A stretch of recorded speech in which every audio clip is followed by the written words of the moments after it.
Okay,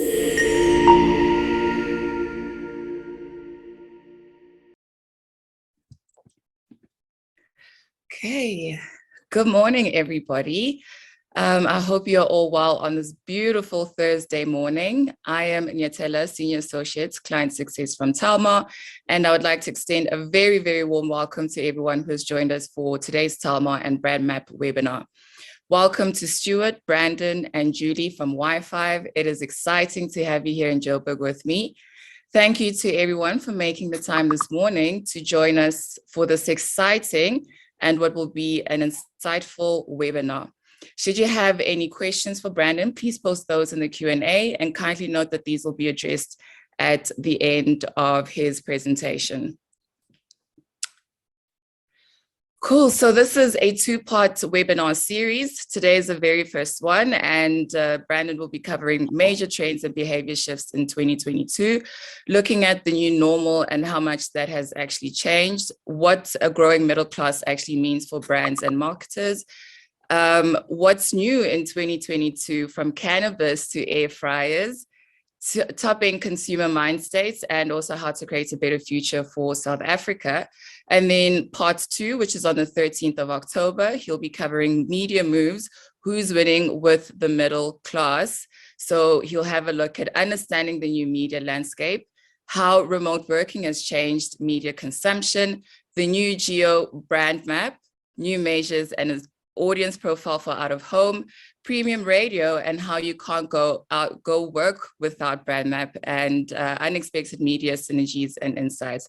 It all sounds so very exciting. So I am now going to hand over to the master of storytelling, Brandon himself. Over to you, Brandon. Thank you, Natella, and thanks for having us, to you and the Telmar team. And thank you to all of you out there for joining us. Hopefully some of you have seen a little bit of what we've done in the past. It's kind of an interesting moment. I think I've just spent the last 3 days in Joburg. For me, it's the first time in 3 years that we're back in the great digital north.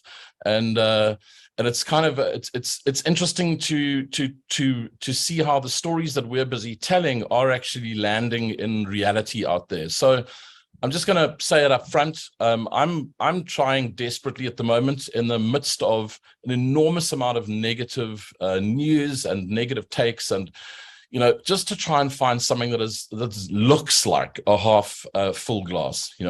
I think as South Africans, we're very resilient human beings, but we do tend to look at things as half empty rather than half full.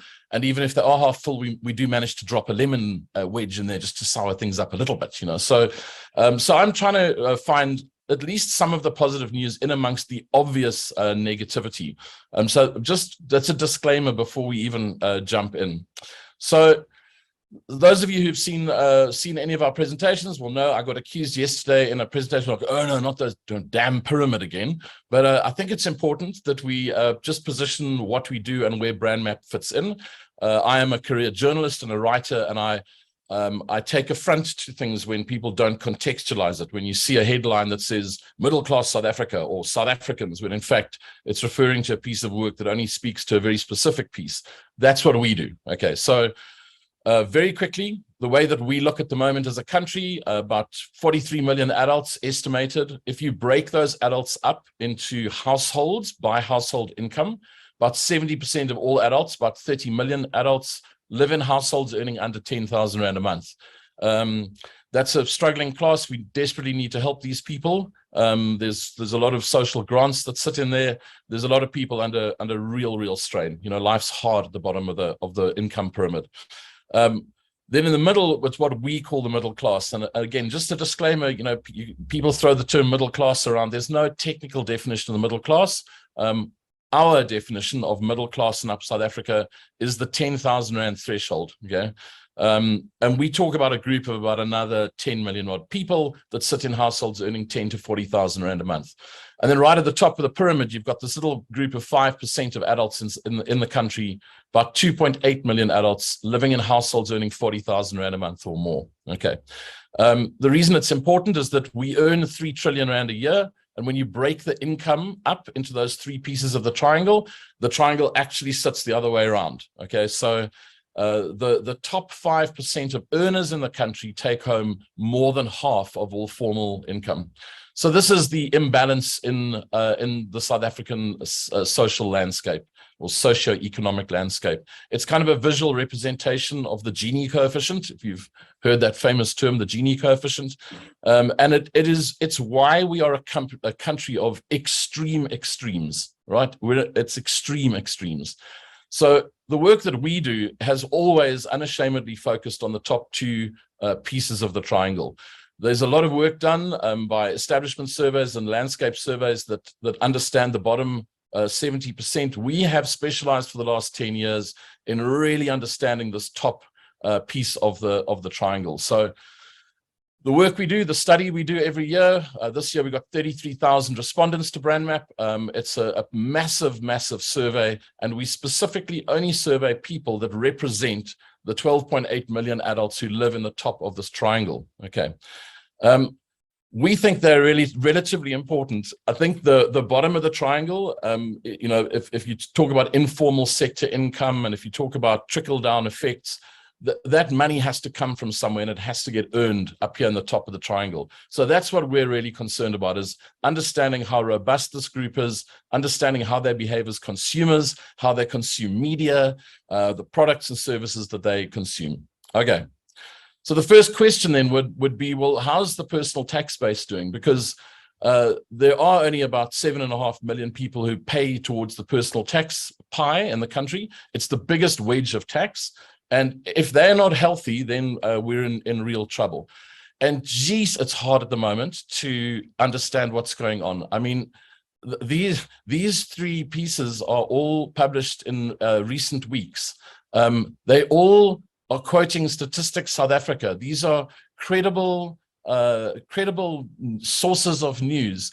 One's saying that we've shed 119,000 jobs. The other's saying that jobs have gone up, and that's all quoting Stats SA, and like, I have no idea where to find information anymore. There's even within these stories, you'll see that the headlines don't match often the statistics that are mentioned. It's very, very difficult to understand what has happened to the tax base. Okay. There is one place that we can go, however. We can go to the National Treasury every year, and I'm sure some of you have heard me tell this story. It's an old horse. I'm not going to dig too deep into it, but let me just say that if you take the middle class tax base, so that's individuals earning 150,000 Rand a year or more, it's kind of like the middle class income. They're responsible for 97.5% of all personal tax. And look at the radical recovery that they've made as a group of people coming out of COVID. You know, we've added about 200,000 people to the pre-COVID group of middle income earners. And perhaps even more significantly, if you look at the top end of earners, so that's people personally earning 30,000 Rand a month or more, we've added 400,000 people to that group since the year of COVID. So there's been, we believe, and Treasury is telling us, an extraordinarily resilient group of people in this country, which fortunately are the taxpayers. So I guess my first thing, sort of thought for you guys is, if you're trying to understand what's going on, you really do need to read as much as possible and try to get down sort of below the level of the headlines. There's quite a lot of sensational journalism going on at the moment. It feels to me like we're in an interesting place, because we've got what are being termed sunshine economists, people who think that we're going in a good direction, and I think they're kind of counterbalanced by doomsday journalists. You know, so you've got these two competes like Game of Thrones. You know, and we've got to try and work our way around it as people who are involved in marketing and branding and goods and services, to try and go like, what is the real truth? Well, this is a truth for you that I'm showing you on the screen. That is the National Treasury's position. It's hard for them to lie, because they have to actually justify how much money they can spend on keeping everything going. So these tend to be some of the most accurate figures that we can find. And again, I don't want to bore you with the actual charts, but it is an absolute fact that if you look at the taxable income of individuals in the year of recovery since COVID, we have created 60,000 new millionaires in this country. People who, when I say millionaires, people who personally earn 100,000 Rand a month or more. Yeah. Wow. 60,000. It's insane. There are a lot of cigar smoking dudes around, you know, and dudettes. It is. I mean, it's crazy. And for some reason, I've seen the story in the Citizen newspaper. I think it's probably the only news source that I saw reporting on this story. It's extraordinary. Something absolutely mad has happened. What we think has really happened, and I'm not an economist, there are very clever people out there who know the answers to this. I think that because that middle class group has grown from about 8 million 10 years ago to roughly 13 million, we're almost seeing the Gini coefficient happening inside the middle class and up now as well. In other words, the bottoms of the middle class is kind of staying where it is, and the wealthier group are getting larger and growing and accumulating more wealth. You know, very, very interesting story in Business Day a couple of days ago by I can't remember what her name now. She's the finance journalist for Business Day, and she wrote a story saying, even though people are leaving the country, they are being replaced with more people in the higher income brackets. So, you know, as I say, it's a possibly a glass half full story, but I think we need to look at, you know, we need to look at all the stories we can. Don't just leap at a headline and take it for granted that that particular view on the world is correct. Okay, so if I'm one of the sunshine economists, you would expect that I hopefully have some proof, or there is some proof out there that shows that it's not all doom and gloom, right?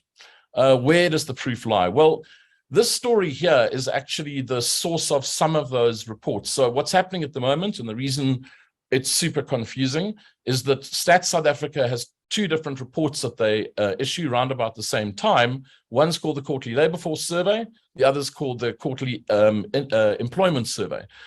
They use slightly different methodologies. They survey slightly different groups. It's very, very confusing. It's so confusing that it leads to those headlines I showed you earlier. But this is the one that was published on the 24th of August, right? Don't read the whole thing, but just look at these numbers. The total number of persons employed was 15.6 million. When Treasury published their tax, the budget review in February 28th, that number was 15.1. So the government is showing, the Quarterly Labour Force is showing that we've added damn near 650,000 jobs to the formal economy. It's incredible. It should be, we should see evidence of it, shouldn't we? Okay, so there's lots of places actually where there is quite a lot of evidence. You know, you don't have to read too many reports to see that people like the big retailers are showing, you know, proper increases. If the country's running out of money and if the consumers are running out of money, it would almost be impossible for these guys to show continued growth. And they are, you know, the big Checkers Pick and Pay blood in the shopping aisle story that's playing out. It's going to be fascinating to see how it all goes. It looks like Checkers are doing something really, really good, but they're all making money, right? I mean, Pick and Pay is 10.7% up. Even Woolies, that they're constantly under fire. You read all of these stories saying that, you know, Checkers is killing Woolworths. Well, even they grew turnover by 6.5%, you know?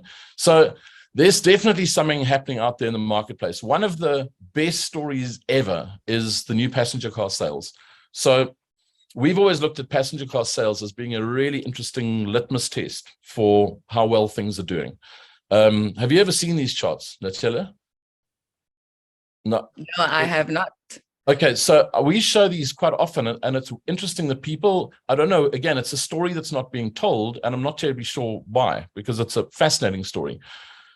So this is what car sales look like. Now, passenger cars, remember, there's only three ways passenger cars get sold. They either get sold to the government, which is normally a fairly small little piece, but the government's not going to buy the cars if there's no one to drive them. Okay, and it's a fairly small piece of the pie. Then you've got rental fleets. Somewhere between 6 to 8% traditionally is rental cars. But the rental companies aren't going to be buying the cars to rent if they don't think there are people to rent them. Okay, so they must think that there's something right if they're buying the cars. And on a personal front, it means either people have the money or that banks are happy to lend people money thinking that they'll get their money paid back. Okay, so passenger car sales for me have always been a really interesting indicator of how consumer confidence and consumers' ability to spend looks. This pattern that you see is a, sorry, my Apple Mac's trying to update me right now. The the passenger car sales for the 2019 year mirror the pattern that you see here. It's like this every year. It's an amazingly similar dance. If you go back 10 years, you'll see the same spikes. In March, everybody thinks they're going to get, they're using the bonuses they got paid. By the time you get to October, people start thinking about company bonuses next year. So you always see these little spikes in March and October. Okay. What happened in the year of COVID? Well, not great news for the motor industry. Okay. In April, we were all under house arrest and sober. So no one was doing anything. We were all sitting at home. Car sales obviously dropped off. And we got to the end of the year and thought, I wonder what's going to happen in the year of recovery. Well, the year of recovery looks like this. Look how amazingly similar that little dance is for the first 5 months of the year, right? And then something happened. And then in August, it was trying to get back up, and then something else happened. Well, we know what happened. Okay. In June, you had the level 3 restrictions got laid back in. July, KZN blew up. And in October, Eskom turned the lights out on us. Power failures. We should stop calling them load shedding. Load shedding is a euphemism. The power failed. So that accounts for the shape, right? When you look at it, it looks like it's about a 10% suppression in sales. And that's one of our big stories from last year, was that almost everywhere we've looked about the effect of COVID, we see a 10% suppression. So if things were affected, they were negatively affected, it looks, by about 10%. Okay. So now we hit the end of 2021, and the newspapers and the websites are full of these terrible stories about the middle class is disappearing and the tax base is shrinking and people are leaving the country in their thousands, and it's all dead, right? On top of that, there's a global chip shortage. So the car manufacturers can't get the chips to put in the cars to sell them in the first place. The harbors of the world are completely congested. There's 1.2 million containers sitting on ships around America with nowhere to go. And the doomsdayers were saying, well, this is going to kill the motor industry, all of these factors together. So what do you think's happened in 2022? Well, a slightly different picture than you may imagine. Oh my goodness. Yeah. That's amazing. It's amazing. You've got to go back to almost pre-global meltdown to find these kind of figures. It's crazy. And every month that we've shown, I've been tracking this month by month, and every month you'll have some naysayers go, oh yeah, but it's a bubble and it's going to burst. It's just suppressed consumer demand, and the graph's going to go the other way. And it hasn't. It's stayed above the line the whole way through the year so far. So the important thing here is, whatever the reasons for this are, if it's pent up consumer demand, if it's whatever, it doesn't matter what the reasons are. That can't happen if there's no cash in the system. People have to have disposable money. So perhaps there is more to the story. Perhaps those figures that I've just shown you, the half full glass, is a reality. Maybe there are more people coming into the system, earning money. Maybe there are jobs being created. Maybe income is for that part of society, this little top of the triangle, right? Maybe things are not as bad as everybody thinks. Okay. I know it's hard to accept that. It's hard to see the silver lining when you can't turn the lights on half the time. But from the point of view of marketing, sales, product, services, imagine if you were a motor manufacturer and you took a massively negative approach. So you dropped your stock levels, you halved your outlets, you made fewer cars available, and you landed up in this graph. You're going to be losing the battle, right? And we've seen it. We've seen guys like Suzuki absolutely knocking it out the park in the last year. So you've got to be very careful about, if you're going to take a negative stance on things, be careful that you just make a calculated risk, look for as much information as you can. And that's kind of why we do the work that we do. The other thing that's important about cars, just to remind you, somebody said to me, oh yeah, but it's a whole lot of people buying like Yaris's. It's like it's Toyota Yaris, and it's like tiny little cars. It's like, no, if you go to TransUnion and you ask them right now in the year 2022, the average car loan in the country right now is 340,000 Rand. Okay, so that's in keeping with previous years. something else is at play here. That's all we're trying to say. Do we see it elsewhere? Well, here's a trended view. You'll see I've got at the bottom there, it says filter 40K plus. So now I'm talking about those people at the top of the triangle, right? One of the stories that came out during the COVID year was that a hell of a lot of people canceled their medical aids and downgraded their medical aids. And it was true. It looked like there was about a 3% drop. And we've seen in the 21-22 trended data, it's gone straight back to where it was. You know, that gap's got filled again. This is for the wealthiest people. Again, we're not telling the story. I'm not terribly sure why. And when we do tell the story, we tend to tell it sort of quite badly, or not badly, but this is a typical example of just make sure you read things correctly. So Price Discovery Health Plan still losing members, and then a little thing saying, but 2 of them are growing in double digits. So it's like there's somebody creating a half full, half empty story. And when you read the actual story, overall Discovery Health saw a 2% increase in members. Okay, so our charts are matching reality. It's not all doom and gloom. It's really, I don't think it's all doom and gloom. The second part of this story is about debt. So everybody talks about how, are we just borrowing ourselves to death? So we've been measuring this in a very simple way. We ask this question. We've asked it every year. This is a 6-year trend on it. How do you feel about debt in your life? You'll see that there's a fairly constant 19-20% of people who don't have any debts. That's 2 groups of people who make that up. It's young people who haven't assumed debt yet, and it's older people who've paid off all their debts. Okay. When you look at 2017, 2018, that's the global financial crisis right there. Okay, so the global financial crisis knocked people quite heavily, and it's remained, the effect has stayed there for the rest of time. But look at the 2021, 2022 shift. Okay, so on the left-hand side of this graph of the line, that's what we would call not debt stressed, okay? Not debt stressed at all.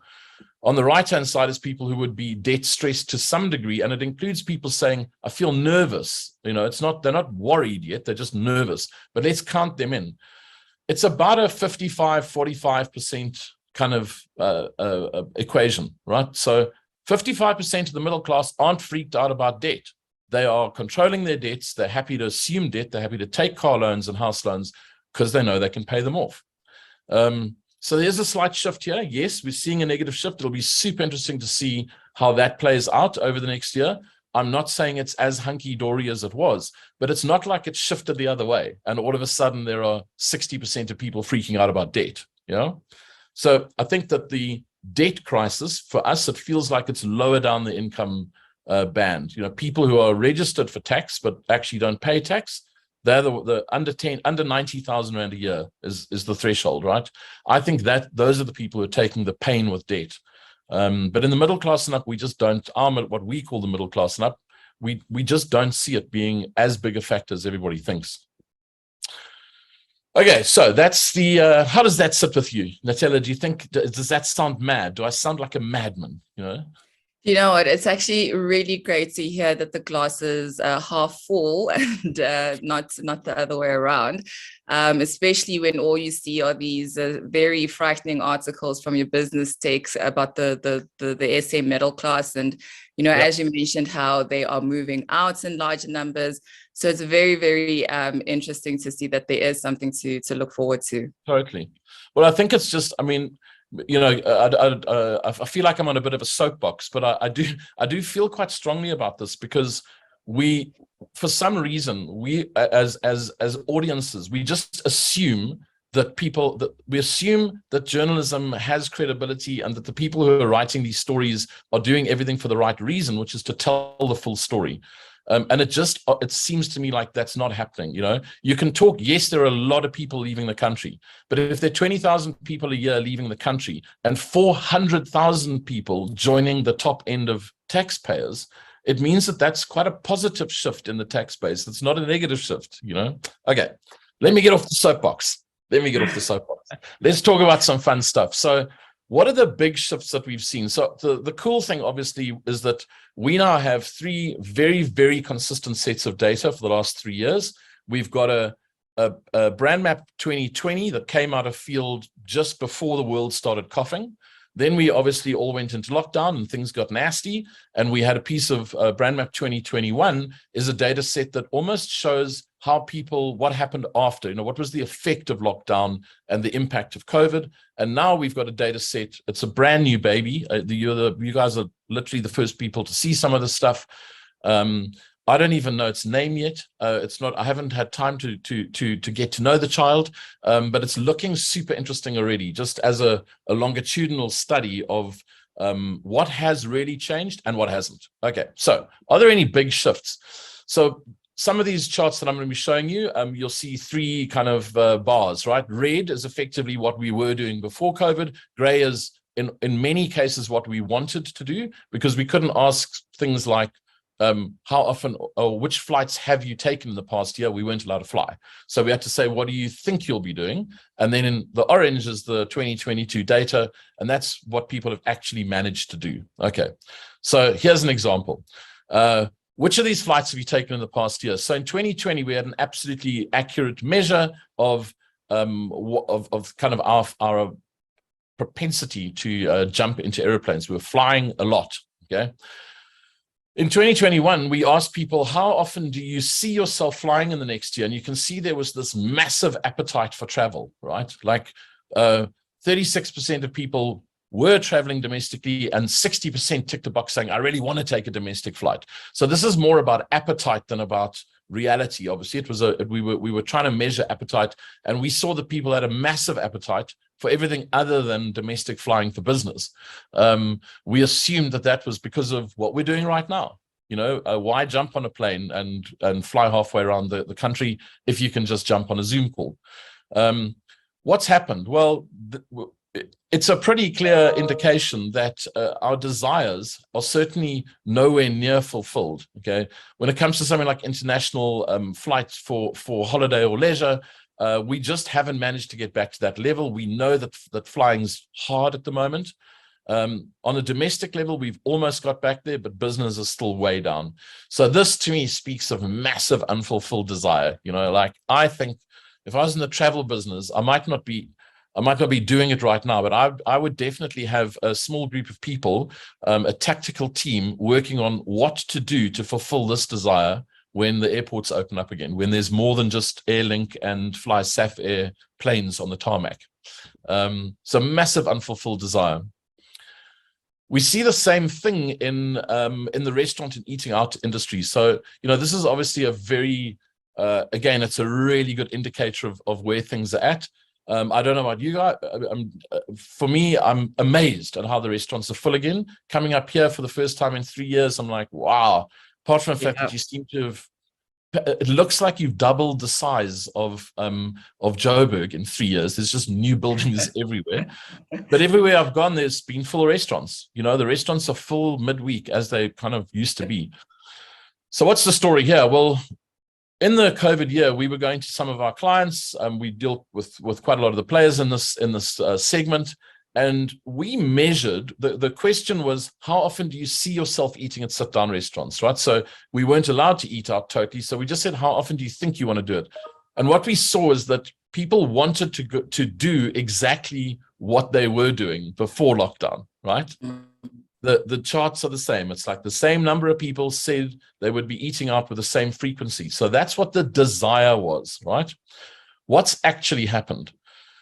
So there's what's actually happened. It's a really, really interesting story. The net effect, and when I say net effect, if you take less often and I don't eat at restaurants and you add those together and you look at pre-COVID versus now, there's about an 11% contraction, our famous 10-11% story.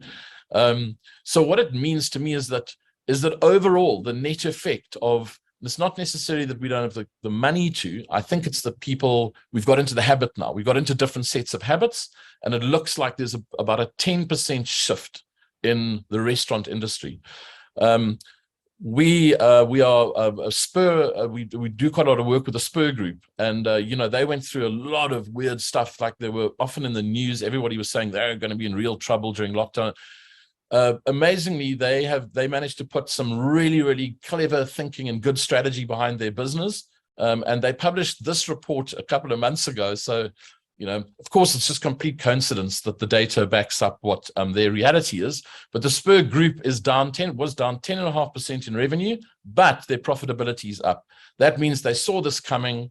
They narrowed, they effectively managed to shrink their business by more than the total shrinkage in the market. So if you're clever, you can still do quite well, even in a market that's contracting by 10%.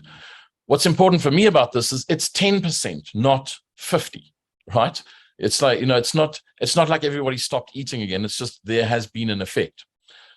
If we look at fast food, the story is completely different. And I absolutely love this. I think we'd love to think that we live in a country where everybody, looks after themselves and eats healthy. And we don't. We eat a lot of fast food. And that's a really interesting story, because when we asked people what they wanted to do or thought they would be doing, people did it almost like the desire for fast food was less than the reality, right? But what's happened is, as you'll see with 2022, is it's gone back to almost exactly what it was. So the fast food guys, and this is borne out again by some of the guys we've spoken to in the segment. It's like there's a lot more. The takeaway percentage, even if it's food bought in a restaurant to be taken away, seems to have taken up a much bigger piece of the pie. So for the guys who know this, and for the guys who can play into it, it just means a change in strategy. It doesn't mean the disaster for the restaurant industry. I realize that there are still some people who got hit super hard, and they're going to take quite a long time to recover. But in general, it just seems like it's a slightly better picture than you may have thought. This is also one of the great sort of stories for the year. We knew it was going to. We knew there was going to be an effect on this, right? We knew that when people are locked down at home, they're going to start using delivery services more. We didn't have Woolies Dash or Pick n Pay in. They didn't exist in the previous year. So what we saw here was a pretty radical rise, right? Checkers 60/60 in the year of COVID went from 0 to an 11% footprint in middle class in South Africa. Massive success story. Wow. Direct from a restaurant went up as well. Uber Eats, these are massive increases, right? So we very quickly, our habit changed out of necessity, right? That's the story that you're looking at here. And the big question was, is this a fad? Is this something that we do during lockdown and we stop? Or is this going to be a trend? And I can say with some certainty that this is what I call a toilet flush moment. The reference for toilet flush is, as a Cape Townian, we had a drought for a long time, and there's only one thing that I still don't do. I don't flush the toilet after number one without feeling guilty. It's the one thing I will continue to do for the rest of my life, I think, coming out of drought. But all of the rest of the drought stuff, the buckets under the sink and the catching sour water with a sponge, that's all gone. The thing that remains is that. So that's what I'm talking about here. Look at that number. It's almost identical. So it's a complete game changer. I don't think this is going to change. Checkers, you can see, knocking it out the park. Although Woolies and Pick n Pay are coming off much smaller bases, they are also showing radical growth though. Okay. I think the story here is that we learned very quickly during lockdown and during this process of delivery that the difference between me going to a supermarket and buying toothpaste or getting it delivered, there's no difference, right? I mean, commodities are commodities. And it's probably changed the way we'll do things forever. I don't know about you, but I'm not sure, when it comes to wine, for example, I used to always go into my wine shop. I just buy a lot of wine online now. I know what wine I want to buy. I'd rather have it delivered. Does that resonate with you? Definitely, most definitely. I love using the Woolies Dash app and your Uber Eats. So just from the convenience of my home, it makes my life a lot easier. So yeah. Love that. Yeah. So I mean, imagine the implications of this for goods and services in general. It's like, I think it's a little bit like, there was a time a while back where we said having a loyalty program or a loyalty offering to reward your customers had become a hygiene factor. I think the idea of having a seamless professional kind of efficient delivery service. It's almost a hygiene factor now. If you don't have it, somebody else is gonna beat you to the wallet, you know. Yep. Just out of interest, do you think that changes by generation?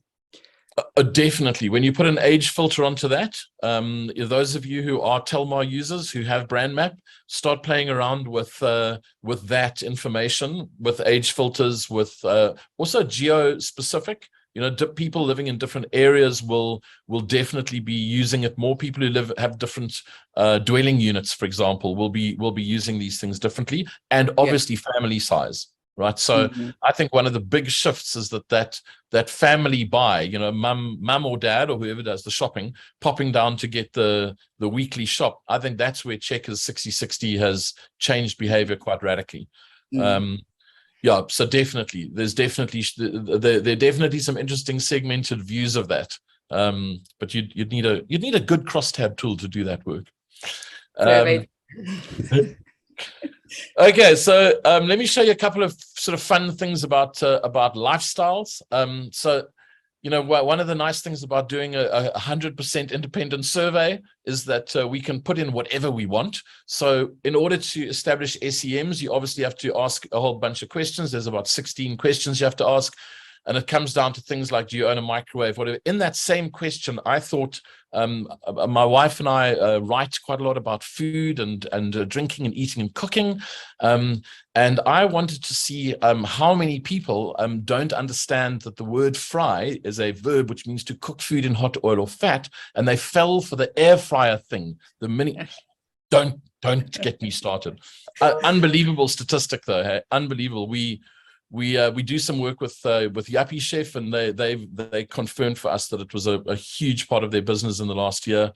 And Take a Lot, we know it was at one stage, I think 2 months in a row or 2 quarters in a row, air fryers were the biggest selling item on Take a Lot.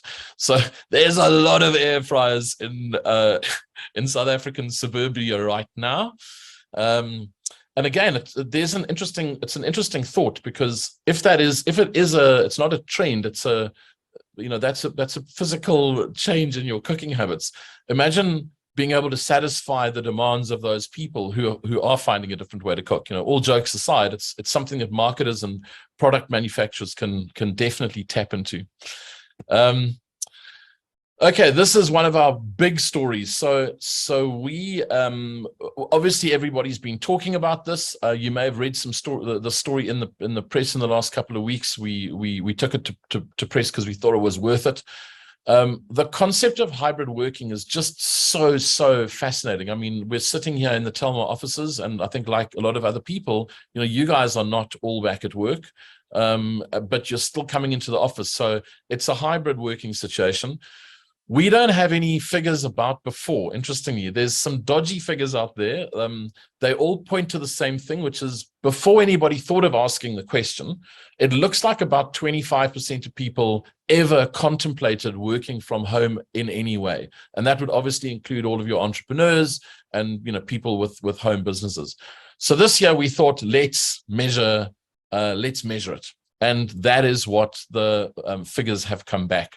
So total middle class and up, 17% say I'll work from home all day. And the total self-employed sector in this group is about 12%. So a lot of self-employed people sit inside that working all day from home. But 39% of the middle class and up workforce are saying I'll split my time before workplace and home. It's quite an insane number. And when we put a top end versus middle class, so the top end are people living in 40,000 Rand a month households, and the middle class are people in the 10 to 40, we see an even more extreme version. So hidden in that overall metric is quite an interesting story, because it just means that the way I would put it is, the more you earn, the more likely you are to need that bulletproof Wi-Fi at home. The more you earn, the more likely you are to be hybrid working. So crazy story. Hey? I mean, I think the number, we knew it was going to be big, but that's a proper number. This is very, very interesting. So what does it mean for marketers and brands going forward?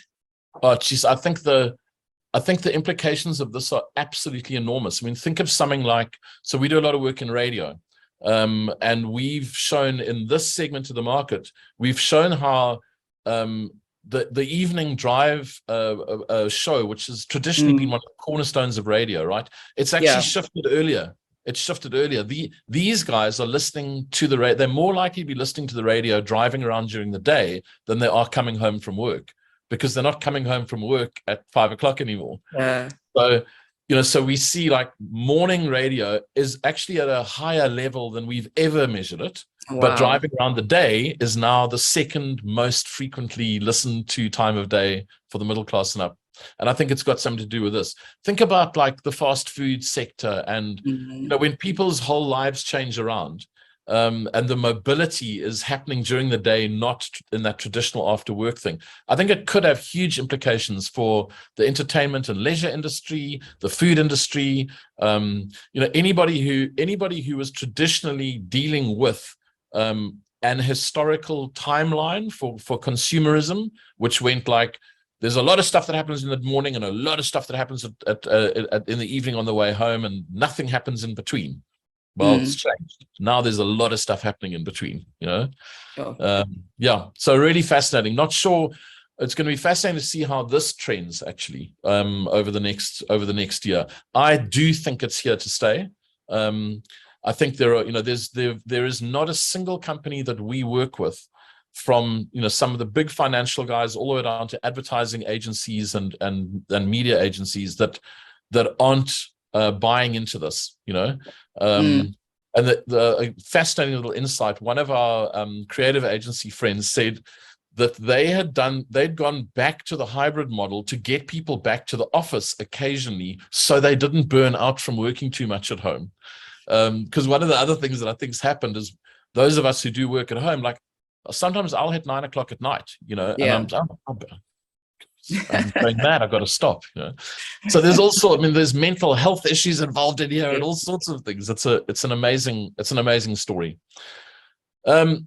So this is a chart about what keeps us awake at night. I'm sorry, this is a very strange thing. I really wanted to tell you the story quickly, but it's hard because there's quite a lot of different metrics. So I've split the graph into two on this page. This is in the year of COVID, the question here is, which of these things keeps you awake at night? And it's unbelievably consistent for the last 5 years. Crime, corruption, government incompetence, the future of my children, weak economic growth. Those have always been the top ones. In the year of COVID, we put COVID and global pandemics in, and it pops up at number 3 on the list.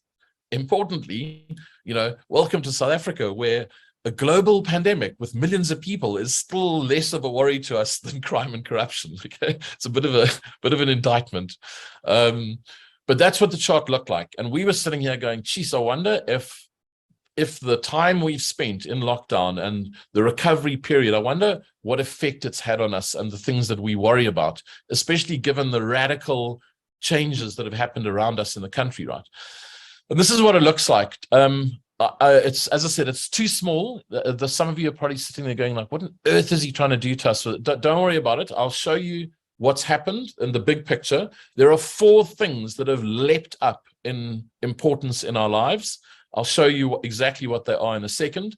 What's interesting, though, is that the level of concern for all of the other worries has stayed the same. Okay, so it's not that we're less worried and things. It just means that there are these 4 new things that we're much more worried about than we were before. Okay, and the only thing we're less worried about is COVID and global pandemics, which is, rocketed down to the bottom of the list, sort of off the charts. So what are those things in the middle that have risen up? Rising food and energy costs is now the second. We're now more worried about rising food and energy costs as a society or as a middle class and up society than we are about government corruption.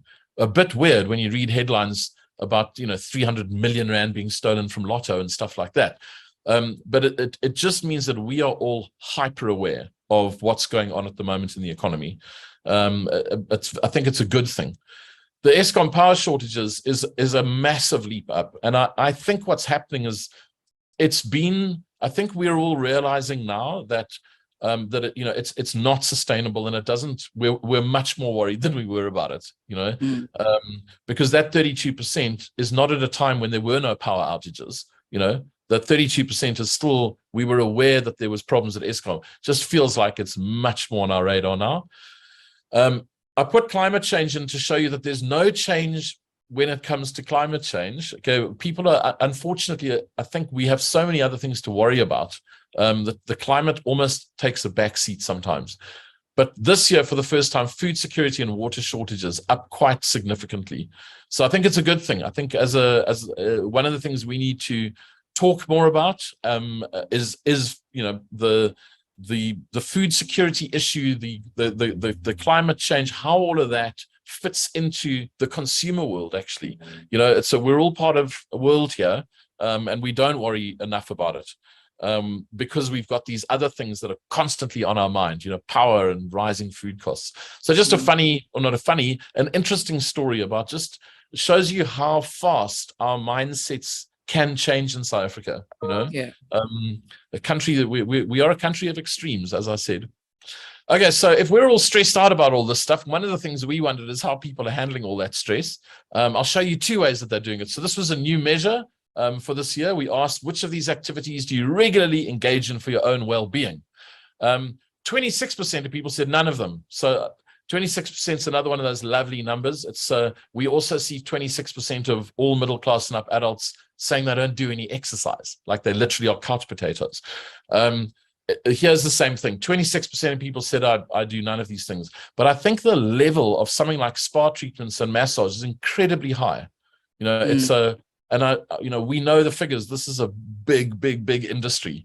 So it just shows that we're clearly doing some stuff, and there's obviously a massive opportunity in this area of like mental health for the average middle class and up South African.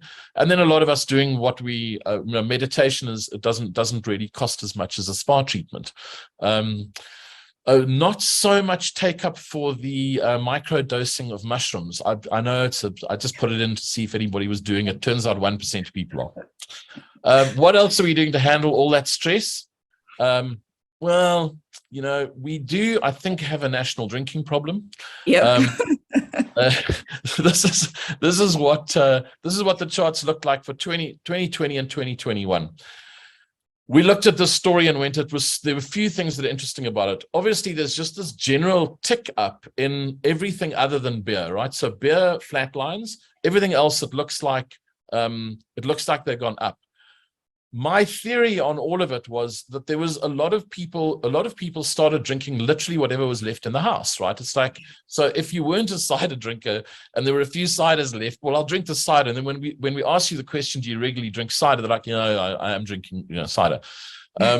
Gin was a slightly different thing. That gin, if you go back 3 years, you would have seen a very, very sharp rise in gin, okay? So while everything else sort of flatlined before COVID, and then we saw this shift in whatever is in the booze cabinet, gin was a slightly different story. It showed a big increase year on year off a base of about 12% a few years ago, jumping all the way up to 33% of people ticking the box. So what do you think happened in 2022? Well, I think the booze cabinets were all emptied out, and we could go pretty much back to drinking what we wanted to again, not what we had to. The gin thing is slightly different because you can see how big that spike was. I think the gin revolution may finally be slowing. It doesn't mean that the gin's off the table. It just means that I think it's now assumed the level that it will for the next few years. And just as a little aside, there was a lot of talk at one stage about rum being the next big thing in the booze category. I'm not terribly sure about that. I got my eye on cider, thinking that I think that the cider and the craft cider market, I think there's potential in there for a bit of a boom, but we'll have to wait and see. I'm just guessing, crystal balling it. Anyway, so we're still drinking. We're drinking more than ever. Not going to slow down. We also had a little bit of fun with some new metrics this year. There's about 22 new questions or new ideas in BrandMapp this year. One of them, we thought that, we're in a place as a world, as a globe, where we're trying to work out what is sort of appropriate language, what is appropriate messaging, what is appropriate responses, how do we approach disadvantaged groups and groups of people who have traditionally been a little sidelined. So we put in a very simple question. It was this: are you a member of the LGBTQ plus community? The 6% yes is totally global average, interestingly.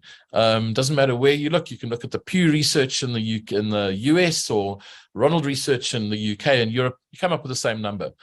What's interesting about this is that, it's you ticking the box that says no and ticking the box that says no, but I support it. It's not it's not that difficult to tick the no, but I support the movement box, right?